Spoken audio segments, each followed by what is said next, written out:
Hello friends, ମୁଁ ହେଉଛି ରାହୁଲ। ଆଜି ମୁଁ ଆପଣମାନଙ୍କୁ କହିବି ଗତକାଲି କେମିତି ଏଇ ରାକ୍ଷୀ ପୂର୍ଣ୍ଣିମା ଦିନ ମୁଁ ମୋ ମାଉସୀ ଝିଅକୁ କରିଲି। ରାକ୍ଷୀ ପୂର୍ଣ୍ଣିମା ଦିନ ମୁଁ ମୋ ମାଉସୀ ଘରକୁ ଯିବାକୁ ମୋତେ ବୋଉ କହିଲା, କାରଣ ପୂଜା ଆସିଛି। ପୂଜା ମୋର ମାଉସୀ ଝିଅ। ସେ ପୁନେରେ ଚାକିରି କରେ। ପୂଜା 2 ବର୍ଷ ହେବ ପୁନେରେ କାମ କରେ।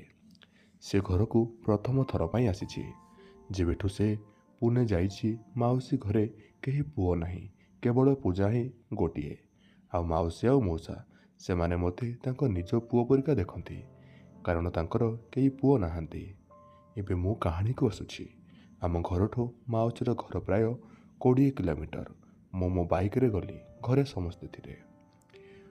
ମୁଁ ମାଉସୀ ଘରକୁ ଯାଇ କଲିଂ ବେଲ୍ ବଜେଇଲି। ମାଉସୀ ଆସି କବାଟ ଖୋଲିଲେ।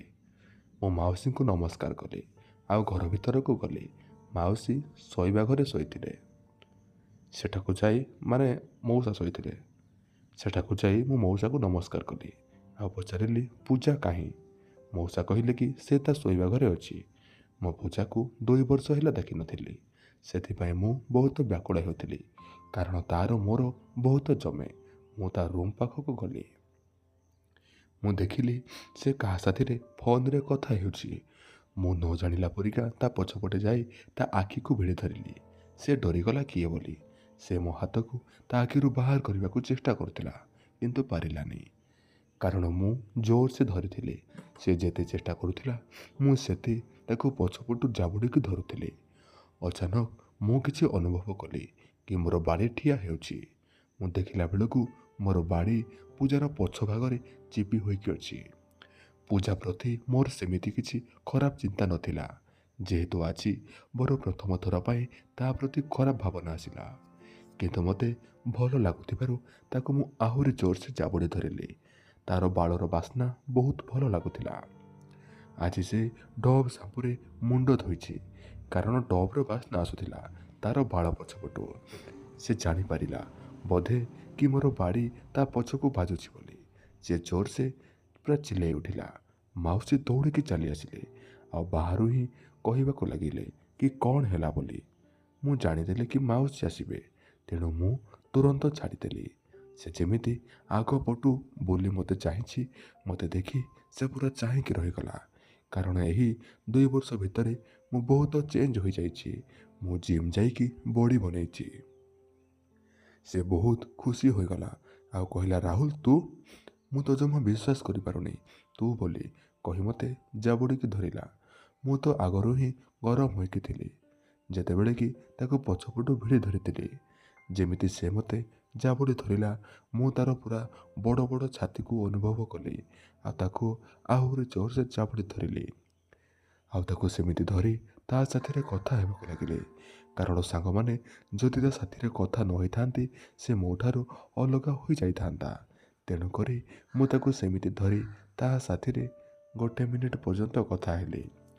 ଯେମିତି ମାଉସୀ ଆସିବାର ଶବ୍ଦ ହେଲା, ମୁଁ ପୂଜାକୁ ଛାଡ଼ିଦେଲି ଆଉ ମାଉସୀ ଆସି ପଚାରିଲେ, ପୂଜାକୁ କ'ଣ ହେଲା? ଜୋରସେ ପାଟି କରି ଉଠିଲୁ। ସେ କହିଲା କି ରାହୁଲ ଆସି ମୋତେ ଡରେଇ ଦେଲା। ସେଠୁ ମାଉସୀ ହସି ଦେଇକି ଚାଲିଗଲେ। ମୋ ପୂଜାକୁ ପୁରା ତଳଠୁ ଉପର ପର୍ଯ୍ୟନ୍ତ ଦେଖୁଥିଲି। ସାଙ୍ଗମାନେ ତାର କି ଛାତି ହୋଇଛି ପୁରା 34, ତା ଦେହର ସାଇଜ୍ 34, 30, 32। ପୂଜା ମୋତେ କହିଲା, କ'ଣ ଦେଖୁଛୁ ଏମିତି? ମୁଁ କହିଲି, କ'ଣ ଏକଦମ ପୁରା ବଦଳି ଯାଇଛୁ। ତୋର ଦେହ ମୁଣ୍ଡ ସବୁକିଛି ଅଲଗା ଲାଗୁଛି, ସେଥିପାଇଁ ଠିକ୍ ସେ ଦେଖୁଥିଲି କହି ମୁଁ ଟିକେ ହସିଦେଲି। ପୂଜା କହିଲା, ତୁ ବି ତ ପୁରା ଚେଞ୍ଜ ଲାଗୁଛୁ କହିକି ମୋର ଡଣାକୁ ଚିପିଲା। ତାପରେ ଆମେ 2 ଜଣ ଟିକିଏ ଘର କଥା ହେଲୁ। ପରେ ସେ ମୋତେ କହିଲା, ଚାଲ ଠାକୁର ଘରକୁ ଯିବା, ସେଠି ରାକ୍ଷୀ ଅଛି, ତୋ ହାତରେ ବାନ୍ଧିବି କହି ଆମେ ସେଠୁ ଚାଲି ଆସିଲୁ। ପୂଜା ମୋତେ ରାକ୍ଷୀ ବାନ୍ଧିବା ପାଇଁ ଟେବୁଲରେ ବସିଲା। ସେ ମୋତେ ରାକ୍ଷୀ ବାନ୍ଧିବା ପାଇଁ ଯେମିତି ତଳକୁ ନଇଲା, ମୁଁ ତାର ଛାତିକୁ ଦେଖୁଥିଲି କି ଛାତି ହୋଇଛି ଟୋକିର। ଭିତରେ ସେ କଳା କପଡ଼ା ପିନ୍ଧିଥିଲା। ସେ ଯେମିତି ତଳକୁ ନଇଛି, ତାର କପଡ଼ାରେ ପୁରା ଛାତିର 2 ପଟ ମଝିରେ ପୁରା ନାଭି ଦେଖାଯାଉଥିଲା। ସେ ଟାଇମ୍ରେ ମୋତେ କ'ଣ ହୋଇଗଲା, ଆମର ବାଡ଼ି ପୁରା 90 ଡିଗ୍ରୀରେ ଠିଆ ହୋଇଗଲା। ମୁଁ ଯେମିତି ଉପରକୁ ମୁହଁ କଲି, ସେ ମୋତେ ଦେଖିଦେଲା କି ମୁଁ କ'ଣ ଦେଖୁଛି। ପରେ ସେ ନ ଜାଣିଲା ପରିକା ହାସିଦେଲା ଆଉ ମୋର ହାତରେ ରାକ୍ଷୀ ବାନ୍ଧି ମୋତେ ପୁଣି ଥରେ ଜାବୁଡ଼ି ଧରିଲା। ମୁଁ ଏଥର ତାକୁ ଜୋରସେ ଚାବୁଡ଼ି ଧରି ତାର ପିଠିକୁ ଜୋରସେ ଚାବୁଡ଼ି ଧରିଲି। ସେ ଜାଣିପାରିଲା ବୋଧେ ମୁଁ କ'ଣ କରୁଛି। ସେଠୁ ସେ ମୋତେ କହିଲା, ରାହୁଲ ଏଥର ମୋତେ ଛାଡ଼। ମୁଁ ପୁରା ହୋସକୁ ଆସିଲି। ମୁଁ ଡରିଲା ପରିକା ହୁଁ ହୁଁ ହୋଇକି କହିଲି, ମୋତେ ଟିକିଏ ପାଣି ଦେ। ତାକୁ ସେ କହିଲା, ରହ ମୁଁ ନେଇ ଆସୁଛି। ସେ ଗଲା ବାଟରେ ତାର ପଛ ଭାଗକୁ ହଲେଇ ହଲେଇ ଯାଉଛି। କି ପଛ ଭାଗ ହୋଇଛି ତାର।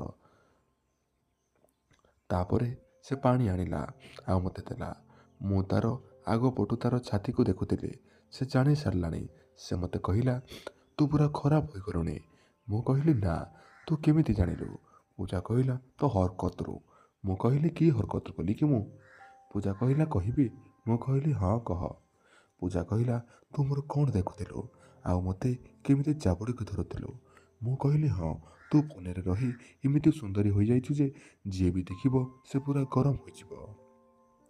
ପୂଜା କହିଲା, ରାଗିକି ମୁଁ ତୋର ଭଉଣୀ ହେବି ପୁଣି ଆଜି ପରିକା ଦିନରେ? ହେ ଭଗବାନ। ମୁଁ କହିଲି, ଓକେ, ମୋର ଭୁଲ ହୋଇଯାଇଛି, ଆଉ ସେମିତି କରିବିନି। ପୂଜା କହିଲା, ଠିକ୍ ଅଛି କହି ମୋତେ ଖାଇବାକୁ ଡାକିଲା। ଆମେ ସାଥି ହୋଇକି ଗଲୁ ଖାଇବାକୁ। ପରେ ସନ୍ଧ୍ୟାରେ ଆମେ ମାର୍କେଟ ବୁଲିବାକୁ ଗଲୁ। ଆଉ ବୁଲି ସାରିବା ପରେ ଘରକୁ ଆସିଲୁ। ଆଉ ଖାଇସାରିବା ପରେ ରାତିକୁ ଶୋଇବାକୁ ମାଉସୀ ମୋତେ କହିଲେ କି ତୁ ପୂଜା ସାଥିରେ ତା ରୁମ୍ରେ ଶୋଇପଡ଼।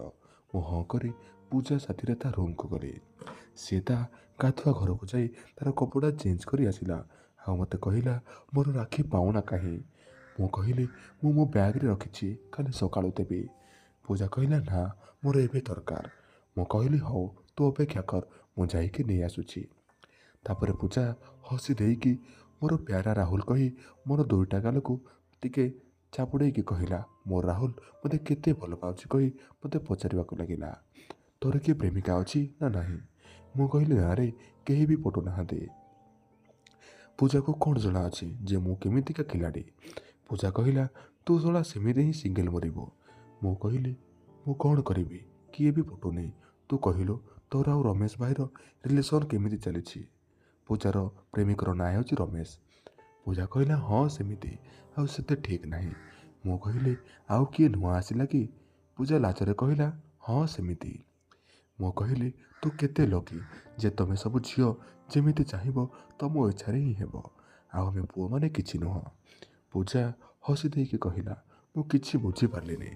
ମୁଁ କହିଲି, ମୋର ଗୋଟେ ସାଙ୍ଗ ଅଛି, ତାର ଯେବେ ଇଚ୍ଛା ହେବ ତାର ପ୍ରେମିକା ମନ କରୁଛି, ଆଉ ଯେବେ ତା ପ୍ରେମିକାର ଇଚ୍ଛା ହେବ ସେବେ ହେଉଛି। ପୂଜା କହିଲା, କ'ଣ ହେଉଛି? ମୁଁ କହିଲି, ତୁ କ'ଣ କିଛି ଜାଣିଛୁ କି? ତୁ କେବେ କରିନୁ କି? ପୂଜା ଟିକେ ଚୁପ୍ ହୋଇକି କହିଲା, ମୋତେ ନିଦ ଆସିଲାଣି, ମୁଁ ଶୋଇବି, ତୁ ବି ଶୋଇପଡ଼। ମୋର ଏ ଖଟରେ କହି ସେ ଶୋଇପଡ଼ିଲା। ମୁଁ କହିଲି, କ'ଣ ପାଇଁ ଏତେ ଶୀଘ୍ର ଶୋଉଛୁ ଯେ? ପୂଜା କହିଲା, ମୋତେ ନିଦ ଆସୁଛି କହି ମୋତେ ଗୁଡ୍ ନାଇଟ୍ କହିକି ଶୋଇପଡ଼ିଲା। କିନ୍ତୁ ମୋତେ ଟିକିଏ ବି ନିଦ ଆସିନଥିଲା। ଏମିତି 1 ଘଣ୍ଟା ହେବା ପରେ ମୁଁ ଦେଖିଲି ଟାଇମ୍ 11ଟା ହେଲାଣି। ମୁଁ ଭାବିଲି, ଯେମିତି ହେଲେ ଆଜି ପୂଜାକୁ କରିବାକୁ ପଡ଼ିବ। କ'ଣ କରିବି ଭାବୁଥିଲି। ମୋର ନଜର ତାର ଫୋନ୍ ଉପରେ ପଡ଼ିଲା। ମୁଁ ତାର ଫୋନ୍କୁ ଦେଖିଲି ଲକ୍ ଅଛି। ମୁଁ ତାର ଫୋନ୍କୁ ତାର ଫିଙ୍ଗରପ୍ରିଣ୍ଟରୁ ବାହାର କଲି ଆଉ ଫୋନ୍ ବି ଖୋଲିଗଲା। ମୁଁ ତାର ହ୍ୱାଟ୍ସଆପ୍ ଆଉ ଫଟୋ ଦେଖିଲି। ତାର ଯେମିତି ହ୍ୱାଟ୍ସଆପ୍ ଚାଟ୍ ଦେଖିଲି ମୁଁ ପୁରା ହଇରାଣ ହୋଇଗଲି। କାରଣ ସେ ତାର ଅଫିସର ଗୋଟେ ପୁଅ ସାଥିରେ କିଛି ଖରାପ ଫଟୋ ସେ ପୁଅ ପୂଜାକୁ ପଠାଇଥିଲା। ମୁଁ ପୂଜାର ଏମିତି ଫଟୋ ଦେଖି ମୋର ବାଡ଼ି ପୁରା 8 ଇଞ୍ଚରୁ ପୁରା 90 ଡିଗ୍ରୀ ହୋଇକି ମୁଁ ଭାବିଲି କି ମୋର ବାଡ଼ି 9 ଇଞ୍ଚ ହୋଇଗଲା ବୋଲି। ମୁଁ ସଙ୍ଗେ ସଙ୍ଗେ ତା ଫୋନ୍ରୁ ମୋ ଫୋନ୍କୁ ସବୁ ଫଟୋ ହ୍ୱାଟ୍ସଆପ୍ରେ ଆଣିଲି ଆଉ ପରେ ତା ଫୋନ୍ରୁ ଡିଲିଟ୍ ମାରିଦେଲି। ମୁଁ ଗାଧୁଆ ଘରକୁ ଯାଇ ତା ଫଟୋ ଦେଖି ହଲେଇଲି ପୂଜା ନାଁ ନେଇକି ଆଉ ଭାବିଲି ଯେମିତି ହେଲେ ଆଜି ପୂଜାକୁ କରିବି ଭାବିକି ରୁମ୍କୁ ଆସି ତା ପାଖରେ ଶୋଇଲି। ଧୀରେ ଧୀରେ ସେ ତାର ପଛ ଭାଗକୁ ମୋର ବାଡ଼ି ଲଗେଇଲି ଆଉ ମୋର ହାତ ତା ଅଣ୍ଟା ଉପରେ ରଖି ନ ଜାଣିଲା ପରିଆ ଟିକେ ଆଗ ପଛକୁ କଲି।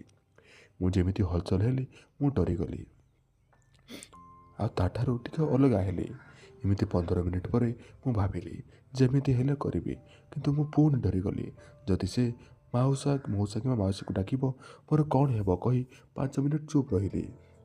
ତାପରେ ଭାବିଲି ଯଦି କିଛି କହିବ ତାହେଲେ ସେ ଫଟୋ ତାକୁ ଦେଖେଇବି, ବ୍ଲାକମେଲ୍ କରିବି। ମୁଁ ଏମିତି ଭାବୁଥିଲି, ବଟ୍ କିଛି କରିପାରୁନଥିଲି। ଏହି ଭିଡ଼ିଓର ସେକେଣ୍ଡ ପାର୍ଟରେ ମାନେ ଦ୍ୱିତୀୟ ଭାଗରେ ମୁଁ ଆପଣମାନଙ୍କୁ କହିବି କି କେମିତି ମୁଁ ପୂଜାକୁ ବ୍ଲାକମେଲ୍ କରିକି ତା ସହିତ ଜୋର ଜବରଦସ୍ତି ସମ୍ପର୍କ ରଖିଲି।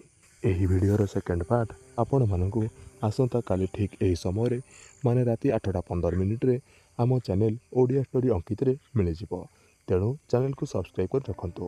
କାଲି ଦେଖାହେବା ଏହି ଭିଡ଼ିଓର ସେକେଣ୍ଡ ପାର୍ଟରେ।